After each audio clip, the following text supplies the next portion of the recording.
Era maltratada por su esposo, pero no lo suficiente como para que el juez considerara que estuviera justificada una separación.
una miqueta de rispetto, porque per diglia i mostras paciencia nos.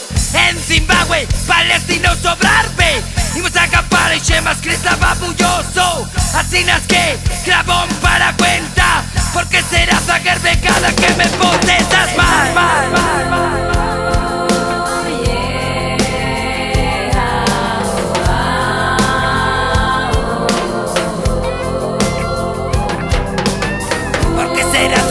Cada que me contestas tú ya estarás right.